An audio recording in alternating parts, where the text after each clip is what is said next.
Networking isn't about finding someone who's the solution to your problem. It's about finding someone who has a problem that you can solve. Thinking about networking not as I'm going out to make connections for myself, but I'm going out to find opportunities to make connections for other people I already know. So it's pretty much the let me understand what your problem is. Let me explain that to you in your statement, in your language, in how I think I might can help. And let me look across my organization and say, who else in this organization can I bring to help you with your problem? Sponsorship is persuasion. What are you doing when you sponsor someone other than trying to persuade them to see your protege the way that you see them, which is as someone who is really amazing and worthy of them knowing? I secretly think all conversations in organizational life are something to do with persuasion. I want to talk about your Trusted 10 exercise, which I happen to really like at the end of the book. Tell us about how that goes. So the Trusted 10 is... There is no this podcast is about. I'm your host, Wanda Wallace, and it's time to get out of your comfort zone. Welcome to the conversation. So today I want to talk about networks, a topic everybody asks me about all the time. And in any organization, if you want opportunities to advance or even to increase your impact or to get recognition, then you need people who will help you open doors that matter to you. Those people often become sponsors. But it's not just senior people who are sponsors. Even your peers can be great sponsors. And sometimes, in interesting occasions, your juniors can also be great sponsors. The question is how, and what can you do to foster better sponsorship at any level? And how do you build an authentic network that's actually going to work for you, as opposed to the things most of us think about when we think about networking, which is all of that going out and aggrandizing how great and wonderful I am. We're going to give you a different process for today. So my guest is Dr. Rosalind Chow. She's a professor of organizational behavior and theory at Carnegie Mellon at the Tepper School of Business, and she's also affiliated with the Social and Decision Sciences group at Dietrich College. Her research, teaching, writing focus on how people participate in social systems in ways that have implications for the maintenance and attenuation of inequitable outcomes. Served on the faculty of Climb, which is affiliated with Deloitte, and that is helping Black and Latino professionals advance in the accounting industry. She's done a variety of other programs accordingly. And more importantly, her book at the moment that we're talking about is The Doors You Can Open. So Rosalind, welcome to the conversation. Thank you, Wanda. Thank you so much for having me on. It's a pleasure. This is a hugely important topic. Everybody struggles with it, and we all need help. So before I get started on this, I always like to start the question, why? What got you thinking about how to open doors? That is an excellent question. As you laid out in the bio, right, I have been studying this issue of social inequality, of different people from different groups having different outcomes, pretty much my entire career. And it struck me that I should probably also start researching things that we could do about trying to make inequality smaller. And so that's how we came to sponsorship is this idea that people in power, originally it was about how people in power can share their power with others. As you also mentioned in the intro, I've come to expand my understanding of who can engage in sponsorship, so that it's actually really not dependent on how much power you have. But as we'll talk about, I'm sure, it's really about how much status we have with others. Well, in my view, somebody who doesn't have a good reputation in the organization is not going to be a particularly effective sponsor or door opener for me in any capacity. So it's not about the power in hierarchy as much as it is their reputation, their standing. Is that what you mean? Yes, absolutely. And there are definitely people who are in positions of power that you might not want to be associated with or to be seen as being sponsored by. So that's actually a really interesting alternative question, right? Which is like, what do you do if you are being sponsored by someone that you don't want to be sponsored by? Yeah, a tricky one. And your reputation gets attached to them. I've seen that so many times. All right, before we go down that path, let me back up though, because there is such a misunderstanding of what sponsorship means and many different definitions. I have my own, but I want to know what you mean by sponsorship. What does it look like? So I think the easiest way to think about sponsorship in the way that I think about it is to compare it to mentorship, which many people tend to see as being kind of equivalent terms. And I try to make a very clear distinction between the two. So the way that I think about the difference is who is being acted upon or who is being asked to change. And so with mentorship, right, it's a really important form of support that we can give each other at work. But with mentorship, really what we're asking is for mentees to change their behavior. So we give them feedback. We tell them, here are some areas of potential improvement. Here's a tricky situation. Here are some ways that you might want to approach this. So we're giving them guidance, but ultimately they're the ones who have to execute on what happens next. Sponsorship is different because sponsors don't ask their proteges to be anything other than who they are. But what they are trying to do is change how other people see and behave toward the protege. So sponsors are acting on external audiences, on third parties. They are not acting on the person they're trying to support. And it's not to say that you can't be a mentor and a sponsor, so I should be very clear on that point, right? You could be mentoring someone behind the scenes while at the same time sponsoring them forward for something. But I think there's a really important distinction between the kinds of behaviors we can think of when we're thinking like, oh, I really want to support this person.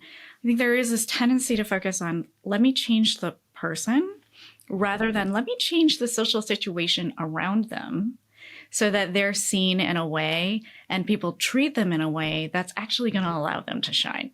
I'd never thought about that distinction, and it makes a lot of sense. I'm going to back up 2 steps, though, because what I always say to people is I think there are essentially 4 levels of support you can get in an organization. I want to test this idea with you, too.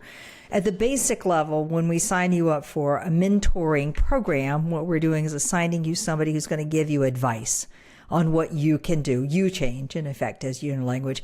But there's no long-going expectation on that. There's sort of, you usually meet with them once, maybe twice. If it really works out, then you meet with them more often, and then they become a proper mentor. But typically, those assignments are 1, 2, maybe 3 interactions. And you can have lots of advisors. I call those advisors. They're all over. You can have lots and lots of them.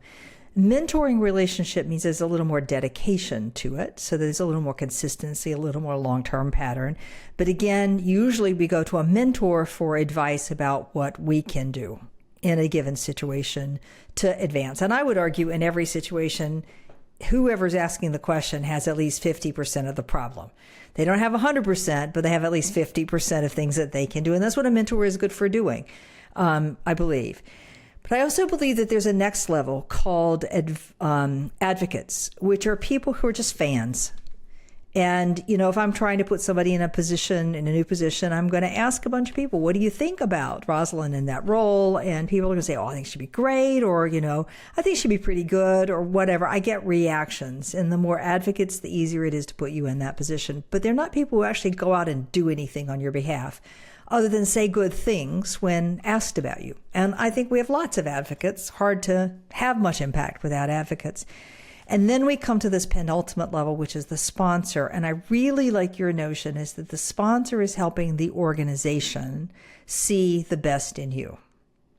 Now, I think they may also be giving you some feedback about what you need to do to facilitate that.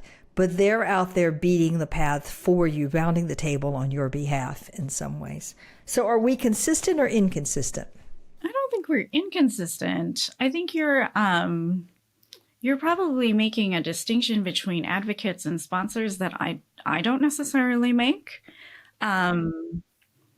But I would agree with you that, advisors and mentors are in a different category than advocates and sponsors. Right. And you might argue with whether that's a linear progression from one to the other. The reason I got to advocates is because people confuse someone who is really sponsoring them and somebody who's just a fan.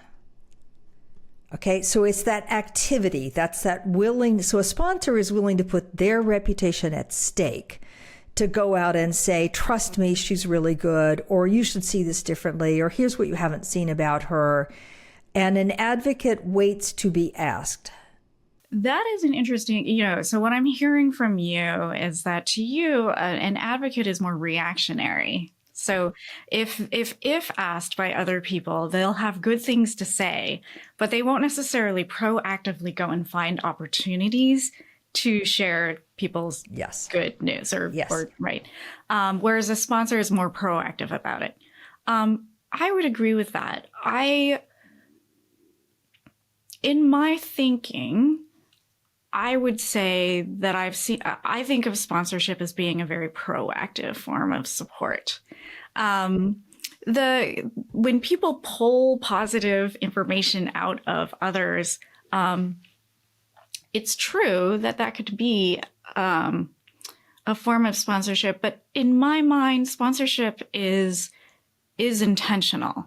That the sponsor really, they have a goal of making others see the protege a particular way. And it's not just like a happenstance, oh, well, sort of thing. So, yeah. Yeah, that would imply that proactivity and the intention for a sponsor to make sure other people see a protege the way they see them would mean that the sponsor has to know you pretty deeply. Yes. So it's not something I can go and ask someone to do and to think that they might. But I don't think you're going to get the same impact from their having decided to do it and being intentional about it themselves. You agree with that? In some cases, there are also, I've actually heard from many people who find out after the fact that they've had sponsors, right? And they were not aware of the sponsor. And the sponsor has really stepped up for them because they've seen them in action and have been so impressed by what they saw. Mm-hmm. So it really kind of depends on what I think the opportunity is before, the depth of the relationship might becomes something that becomes an issue. I didn't mean, but what you're saying in that is actually reinforcing what I mean to say, even if my words don't quite match it, which is the sponsor has to have seen you doing something. Absolutely. From which they formed their own opinion, and they have an impression of you, and a pretty confident impression of you. It may have depth to it. It may not have depth to it. Right. But I can't ask and get that level of support by just asking. Absolutely. And I think where we agree very much is that trust is such an integral part of the equation for sponsorship, almost to a degree, where it's not as important in a mentorship relationship. So sponsors really have to trust their proteges. Otherwise, as you're pointing out, putting your own social capital on the line, you're not going to do that unless you're doing it for someone you trust. Right. I truly believe in. Okay, using the language sponsorship and protege and having seen them and advocating for them and all those sorts of things makes me think about the senior roles and the ways we think about seniors sponsoring us. So saying to somebody in a critical meeting, you should really watch how good she is at this, or I think she could do this incredibly well and let me tell you why, or I think you're missing a skill she has here. There are all those kind of pieces that they might do. And sometimes even just introducing you as the protege to their network and facilitating that introduction in a way that you build trust with other people. All of those are ways in which a senior sponsor acts. Let's go to one of your points about sometimes peers can be sponsors. What does that look like? Because I know it's not a protege relationship, it's a peer relationship. So explain that one to me. Yeah. So basically, I think, I'm talking about sponsorship in a very expansive sort of way, which is like anytime we do something intentionally to change other people's perceptions of the protege or their relationship with the protege. And so I consider things like I'm having a dinner party and I'm choosing who to invite to my dinner party. And I'm being very intentional about making sure that the people who come are going to have some common interest and it's going to make sense for why they should know each other. Mm-hmm.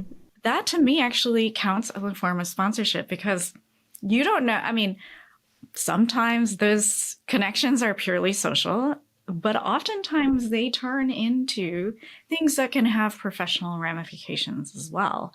And so part of what I'm trying to do is expand people's understanding of like, you can engage in sponsorship and it doesn't just have to happen at work. You can do it all the time. Right.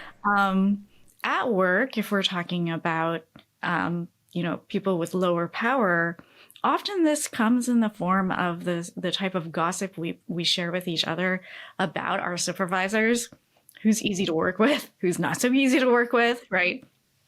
Who do we respect for how well they develop us and seem to care for us as employees. And what the research says about that is that managers who develop that kind of reputation among their subordinates, who are consistently successful at sponsoring them, even to the point where they end up leaving, right, and going on to leadership positions of their own, they actually benefit from that because word spreads among the juniors about who you should try and work with, right? And when an opportunity presents itself, they will apply for those options. And so that manager actually ends up getting a better pool of potential candidates. I see in many organizations too that others who may be peers of the manager or superiors of the manager see that the manager has a reputation for developing people and that people who've worked on with that manager have gone on to do great and glorious things. And it builds the manager's reputation. Mm-hmm. Right? Yeah. All right, let me try a different one with you. One of the things that I advocate, I run training programs, as do you, but I think we underestimate the ability to develop sponsorship in those training programs. And I'm going to tell you how. You're spending some extended period of time with your colleagues across different parts of the business. You get to know each other often in the kind of exercises that happen. You talk deeply about some problems, usually in the company, or how people are thinking about it and so on. And we might then continue to collaborate after the program. But there's an opportunity in that to introduce people that, let's say I'm in the program that I have found interesting, insightful, I'm impressed with, to introduce them to my manager or to my network. And in doing that, it's another way of sponsoring peers. Oh, reactions absolutely. To that one, does that fit your definition? Absolutely. I actually, in many of the programs that I teach in, where we have paired sponsor and protege matches, we also tend to have sessions that are proteges only. Mm-hmm. And we'll also have sessions that are sponsors only. But one of the things that we talk about is it's not just about this relationship that we're helping you build with the protege that we want you to try and maximize. For each cohort, you can also use that as a networking opportunity, even, within themselves, and that they should be sponsoring each other, right, to their networks. So absolutely on the same page about that. Yeah. I just think it's an underutilized opportunity. You're going to invest a huge amount of time with a group of people to be intentional. Again, back to your word, intentional about who do I want to get and know and hear. How am I introducing them to my broader network? That builds my reputation. It builds their reputation simultaneously. And who do I want to ask to introduce me? Because I think you can ask in those cases. It may or may not work. I just think it's a huge opportunity. All right, let me ask the other question. Can a junior person be sponsor? Of a senior person? Uh-huh. Oh, absolutely. I mean, in the same way that I think we talked about previously, right? When subordinates have wonderful things to say about their managers. I also talk about in the book how my children are actually the ultimate sponsors. When I think of, how many friends I have who are parents of my friends' my children's friends, right? Yeah. That was in a way a sponsored relationship, because I would never have met them except for the fact that my child has decided that their child is a very nice person, right? And then I get to see them interact together, and maybe I'm impressed with the child. And then I'm like, woo, I would love to meet the parents who have been able to, right? Who have generated, I don't know, like cultivated such a wonderful little person. And it raises my esteem for the parent when I see another kid who's incredibly kind and thoughtful. Yeah. So I actually think children are amazing sponsors. Well, and you're making your point again, too, that sponsorship isn't just a thing that happens in the workplace. It bleeds often in the private, and some of those come back to work and some of them don't come back to work. Right. I have a story, a very senior leader in one of my financial services businesses, who would routinely, when he traveled office to office to office, check in with some of the junior talent. So the youngest hires that had recently been made. Frequently, he would have been involved in some part of their recruitment, welcoming them, talking to them afterwards, whatever, some version of that. So he would just check in with them when he's traveling. One of his favorite questions to ask of the junior people is, who's helping you? And he didn't use the word mentoring or sponsoring or coaching or any of that. Who's helping you? And he would just listen. Like, whose name am I hearing over and over again is being really helpful to this youngest talent that we're bringing in, and in what ways? And it wasn't intentional from anybody to say sponsorship, but he took that as note of quality about that person's leadership. And I always thought that was just a clever way of knowing who's really out there doing what you want them to be doing, especially with your youngest talent. Yeah, I agree. That's a great strategy. I thought it was very clever. Very clever leader. All right. So we got this notion of sponsorship and the idea that people are being intentionally positioning you in a positive way within the organization, so that the organization sees the best of you. Maybe they see you in a slightly different way. Maybe they recognize a skill that they didn't know that you had. And so it's positioning you in everybody's eyes. Okay, before I move on to talk about networking, I can't resist the question of where you started, which is about how do we make things more equitable? So why is this such a big issue for populations that are less well represented in organizational life? Well, actually, it's very much tied to networking in many ways. So we can't sponsor people we don't know. Okay.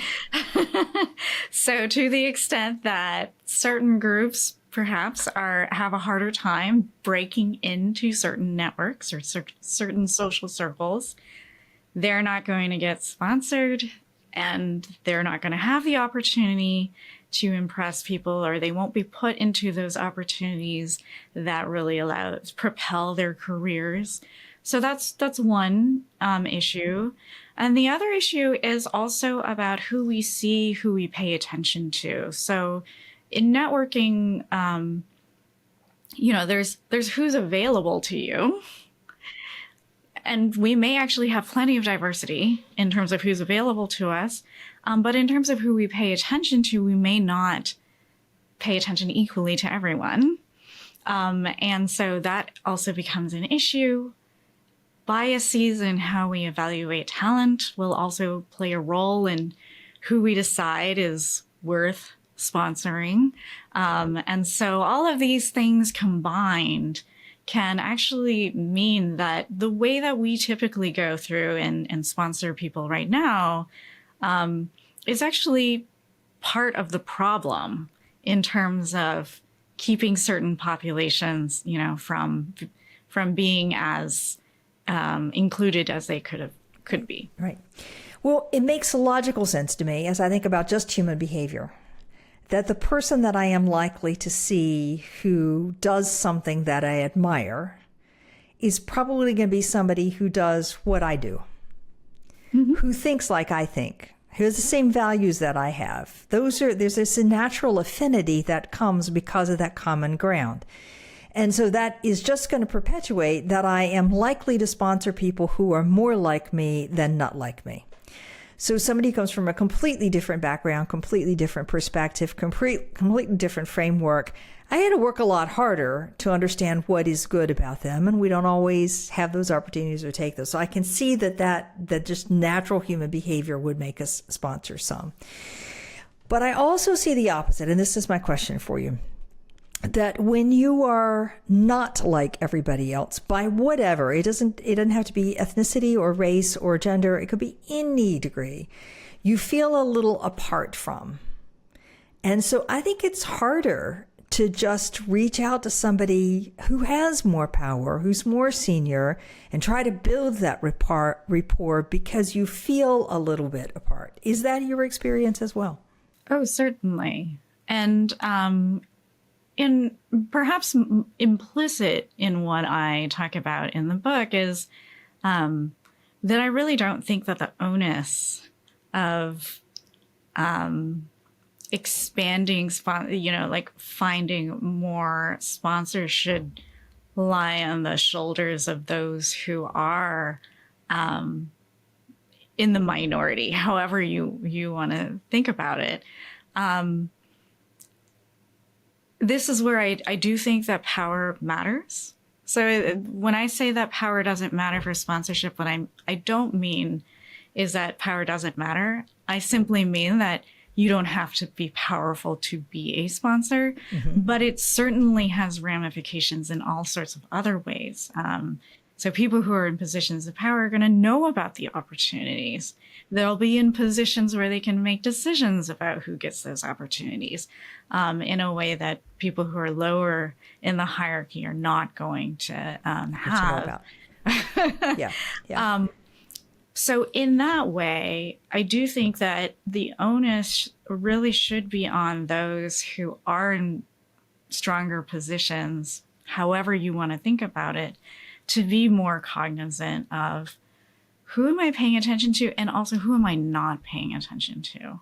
And why is it that I'm not paying attention to these people? Is it because do I actually know for certain that they don't have anything to offer? Or is it because I just haven't bothered to put any effort into building a relationship with them, right? And then having done that, if you've realized oh, actually, maybe I should actually have a conversation with this person, right? I go to them. Your senior leader goes to the junior people to ask them who's helping them. It's not like you're saying, hey, junior person, it's your responsibility to go tell the leader who's been helping you. Right. I think there's a two-way street on both of these. There are parts that each party do. But one of my pet complaints about what happens in organizational life is we sit around discussing top talent and who's ready for a next opportunity and next decision. But too often we discuss that top talent without any real knowledge of them. So I just think it's on those senior leaders, it's in their best interest, in the best interest of the organization to actually take some time to get to know the people that are on that top talent list. All right, let's shift gears then and talk about networking. All right, so the thing I hear all the time is people go, I know I need to network, but I can't stand it. Because it feels like I'm going out to brag and I don't like bragging, and you can tell me all the wonderful ways to brag and I still don't like it because I just find that political and disgusting and inauthentic. It's usually about the frame I hear from it. So how do you encourage people to approach networking in a way that feels more authentic? Well, so what I like to tell people is networking isn't about finding someone who's the solution to your problem. It's about finding someone who has a problem that you can solve. And so what that means then is you're not going around trying to figure out like, okay, what resources do you have? Like, what company do you work at? Or what level are you in? It's more now trying to figure out, oh, what are you working on? What are the challenges? What's exciting to you about that? And what's like not exciting to you? What are, do I know someone who actually might be excited about the things that you're not excited about so that like you could complement each other in some way for some project? So thinking about networking not as I'm going out to make connections for myself, but I'm going out to find opportunities to make connections for other people I already know, but in the service of trying to solve people's problems. So it's not let me tell you how much I can help you solve that problem that you just identified. Yes. But it's let me think about who I might know that could help you to solve the problem that you've identified. Correct. Okay. Yes. If I think about what the best of sales training is doing at the moment, whether it's social selling, Timothy Hughes, shout out to him, or whether it's just traditional sales that's happening in any organization anywhere, it's pretty much the same. Mm-hmm. So it's pretty much the let me understand what your problem is. Let me explain that to you in your statement, in your language, in how I think I can help. And let me look across my organization and say, who else in this organization can I bring to help you with your problem? That expansiveness is what we often mean by collaboration, or by bringing the firm, to use the language of some others, or hunting like a pack is another frame I hear. But that's kind of like, it's like that's the best of persuasion. Oh, absolutely. Yes. And sponsorship is persuasion. That is like, what are you doing when you sponsor someone other than trying to persuade them to see your protege the way that you see them, which is as someone who is really amazing and worthy of them knowing? I secretly think all conversations in organizational life are something to do with persuasion, but that's another topic. We can come back to that totally another agree. day. Okay. All right. So can you give me an example about how I might go about this? So, it feels awkward if I'm in the organization and I would go up to you, Rosalind, and say, particularly if you're more senior, hey, Rosalind, what problem do you have that I can help you with? Help me frame that conversation in a good way. Yeah. So that's not how I would start. I would recommend starting in a more traditional way. So this is not about being the weirdo who shows up with a weird first question. Should absolutely, do your standard introduction. Hi, I'm so and so. This is what I do. How about you? And then they might say something about what they do. And then this is your opportunity to then ask them like, oh, tell me a little bit more about that. Like, I actually don't have, let's say that you don't actually know that much about that function, right? You could then ask them like, oh, can you unpack that a little bit more? And then once they've done that, you can ask them, oh, and what is it that you enjoy about doing X, Y, and Z? I actually really I like the what do you enjoy about it, or do you like your job is another one, maybe a little less open-ended, because there's almost always some ambivalence, right? Uh-huh. There are parts of the job that I love and there are parts of the job that I don't love. And then at that point, it's your opportunity to either you can lean into the parts of the job that they love. I personally always ask about the parts of the job that they don't love because I'm interested in their challenges. And so when someone tells me that there's a part of their job that they don't love, I might ask them, oh, like, how does that show up for you? Why do you dislike it? Like, you recognize it as a very important thing that you're doing, but you don't enjoy doing it. Well, what would make it more enjoyable for you? Or what would you rather be doing if you weren't doing that thing? So I see those. I love the like ambivalence that many people have about what they do, because those are the opportunities to start digging into problems, right? Challenges. It's an interesting angle to think about going in with what do people like about their job and then what do they dislike about their job, because that puts you into where you might help or how you might provide sources or where some of the challenges are. I personally go more for so tell me what keeps you from being successful. Or where's the obstacle right? Yeah. that's the hardest one to over, or what's worrying you about that one. Now, I can do that because I'm often coming in as an advisor in some ways, so I'm allowed to ask that really challenging question that may be a little bit intimidating if I haven't gotten to know a potential sponsor before I go in. But the point is to try to get to some place where I understand what people are thinking about, what they're questioning, what problem they're pondering, what's keeping them. I hate the awake at night because too much keeps us awake at night. I don't like that question. But what would make them more successful if they had a better solution for? Mm-hmm. Yeah, no, I think that's a wonderful way of approaching it, that too. And this is also interesting. So now I'm going to go back to a little bit more traditional networking. Again, I want to get your reaction to this one. If I'm going in to meet with you as a potential sponsor or just as a person I want to get to know, I do need to come in with something about me. So I need some statement about who I am and what I do. And maybe you've heard it from other people, but I still think it's helpful for me to say, let me tell you about my skills or about my strength or about my special powers or whatever version of that I want to do. So I have to have done some homework to say where my real skills are. Okay? Mm-hmm. And that way also leads to an easier way to say, what kind of skills are you finding in short supply? So I ran into this just yesterday when I was meeting with a potential client who was interested in booking me for to give a presentation. And they wanted to know what I offered. Mm-hmm.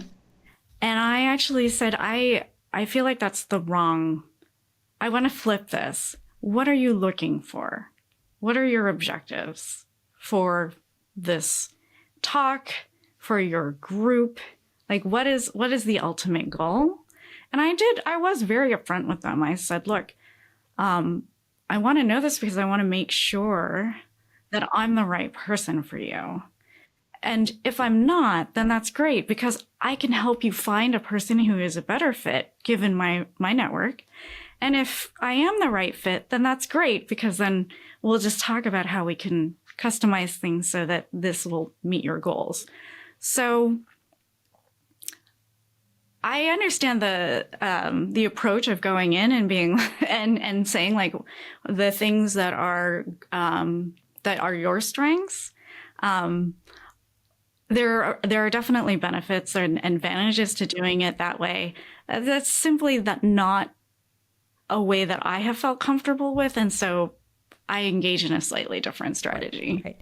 I happen to agree with you that when you're working with a potential client, trying to uncover what they're really looking for and then asking, how could I do that? And am I a fit or is somebody else? I completely agree with you that.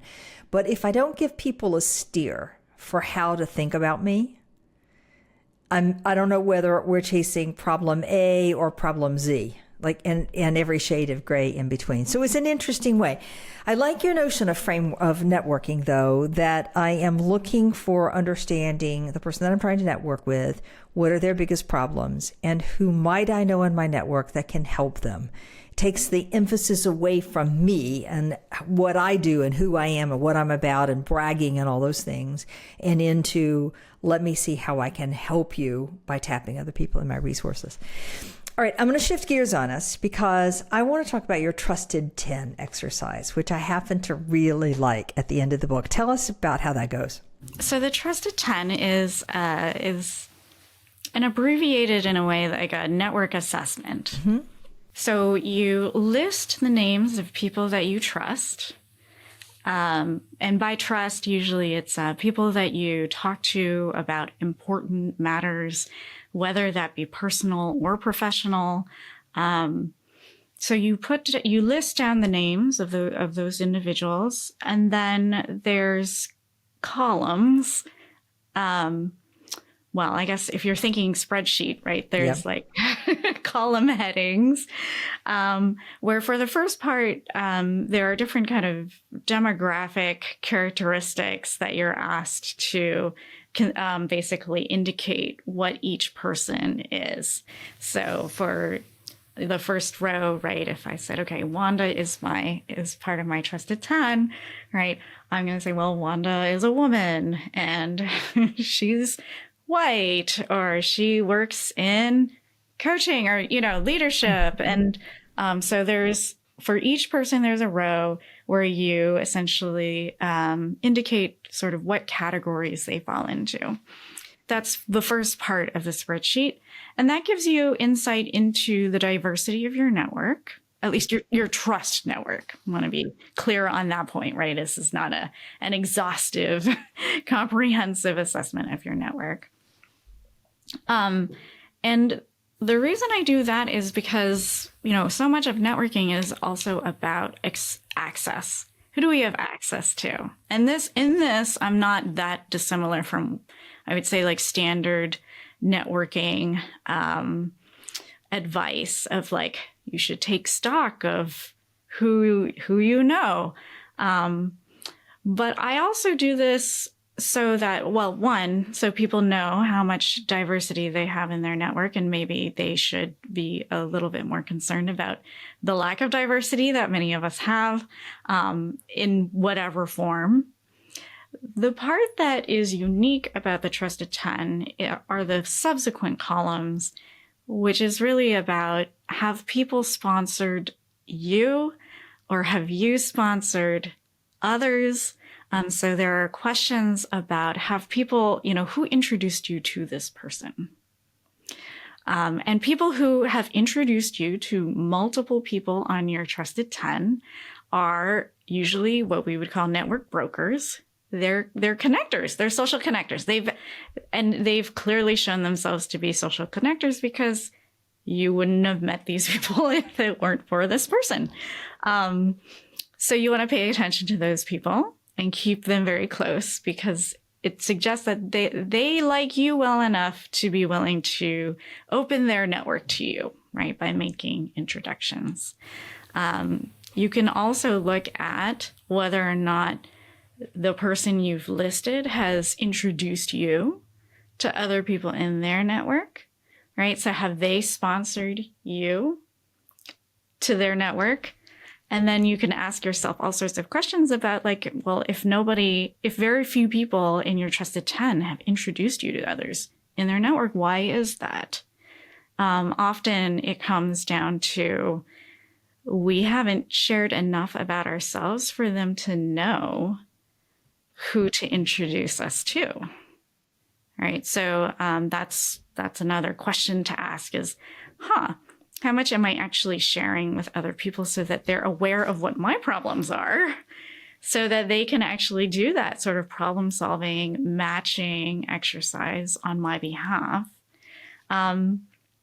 And a final column, and I will admit this was added after the book was in print, but I have this extra column now where I ask, who have you introduced this person to?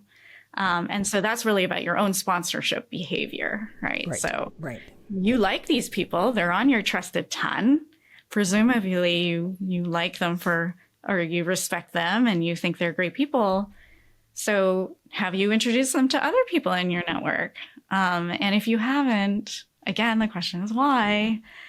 And it might, oftentimes it is, again, have you been asking the questions to elicit, right, this information about their challenges or things that they're struggling with that you could then help themselves.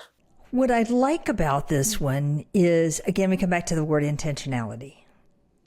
So am I intentionally sharing enough so that people know how to introduce me? And am I intentionally reciprocating for this group of people that are in my Trusted 10? It's kind of a lovely, how am I operating within my network, as opposed to let me find people who can help me. I really like that frame as well. All right. I know you also go on and ask people to list people that they admire that are not in their trusted 10. Why do you do that? So this is a related exercise that I provide at the end of the book. I call it your stretch sponsorship 10. And so these are people who are not on your trusted 10, but are people who you spontaneously have already decided that you admire. And it's this question of like, if you admire them so much, why are they not on your trusted 10? And what would you need to do to turn them into someone who, someone you could add to your trusted 10? So this is another approach to trying to find ways to diversify or build your network, right? Is not necessarily going out and finding new contacts, but actually developing and deepening your relationship with contacts you already have. The hope there is that those people actually have more diverse networks than you do. And because once you add them to your trusted 10, you will indirectly have access to their more diverse networks. So it's a sneaky way of diversifying your own network without going to networking events and feeling all weird about approaching people. So I am adding to my trusted 10 in the hopes that additional group will introduce me to people that I don't already know. So I broaden my network in a more natural way, as opposed to in a let me go out and schmooze with somebody and persuade them how wonderful I am quite independently. Right. Okay. All right, Rosalind, I like it. I like this notion of sponsorship as being an intentional helping the other person to be positioned well within the organization, as opposed to giving them feedback that has them change. That may happen, but sponsorship is the intentional positioning, at least as you're describing it. And I love this notion of the trusted 10 and a different way of thinking about what am I doing with the network that I have? How am I fostering their broadening of their network? Do they know enough about me to actually introduce me to other people? And who should be on that trusted 10 that isn't on my trusted 10? And how am I going to go about getting there? I think it's a really clever way of thinking about networking. So thank you for being a guest today. What a great conversation. Yeah, thank you so much for having me on, Wanda. All right, the book, my guest again is Rosalind Chow. The book is The Doors You Can Open. And Rosalind, if people wanted to find you, what's the best way to reach you? Well, you can go to my website, rosalindchow.com. I'm also a fairly frequent poster on LinkedIn. So if you want to follow me there, that would be a great way to stay in touch. Fantastic. I love it. And to all of our listeners, join us next week for another episode in Getting Out of Your Comfort Zone. Please like us on your favorite podcast provider, or watch our new YouTube channel if you want to see this live and in person at Comfort Zone at Out of the Comfort Pod, I think is the title of that one. Thanks. Thank you.